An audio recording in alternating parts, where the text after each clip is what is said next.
Insomma, sono Lazzarini Stefano, RSU e anche RLS di Acciaierie Venete, delegato FIOM di Padova.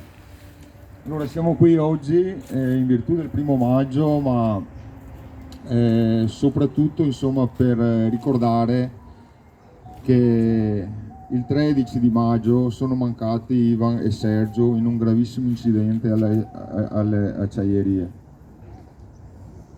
E già ormai siamo a quasi 3 anni, insomma mancano una decina di giorni, però il ricordo e il dolore è ancora vivo e forte in tutti noi.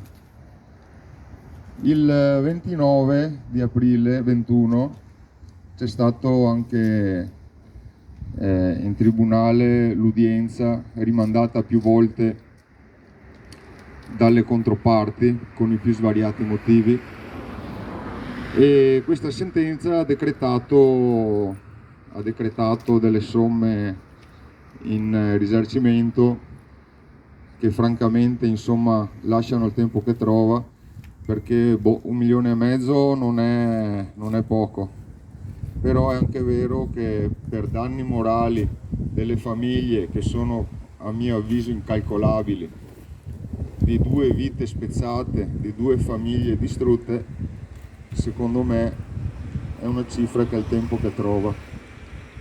Però voglio andare oltre ai numeri e vado oltre accennando anche al fatto che in questo momento insomma in Acciaierie Venete c'è un focolaio, ormai lo possiamo dire, perché stiamo sfiorando le 40 persone e quindi noi, benché come RLS e come RSU ci siamo sempre impegnati per vigilare sulle sanificazioni, sui distanziamenti, su tutti i mezzi di protezione a partire dalle mascherine fin da subito, sembra che attualmente la situazione stia scappando di mano.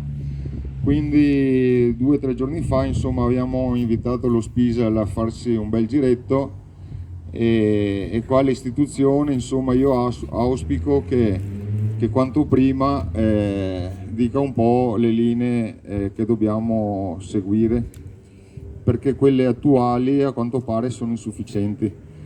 Già da dire che alcune prescrizioni le hanno già fatte, quindi l'azienda in alcune cose si sta allineando.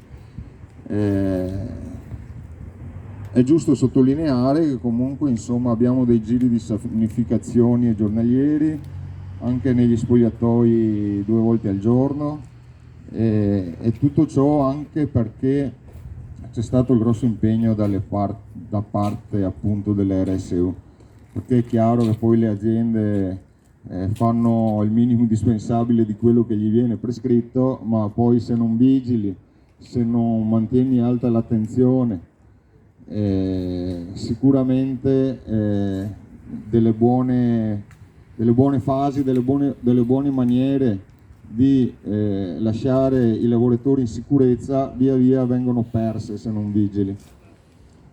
Detto questo, torno un po' sui 2 ragazzi.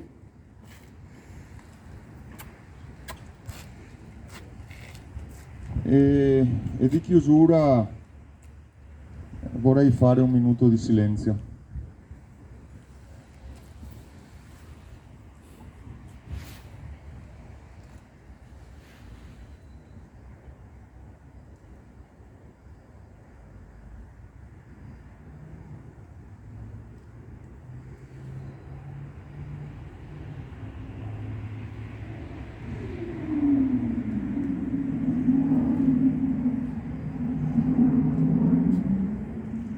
Grazie a tutti, siete sempre nei nostri cuori. Buon 1° maggio a tutti.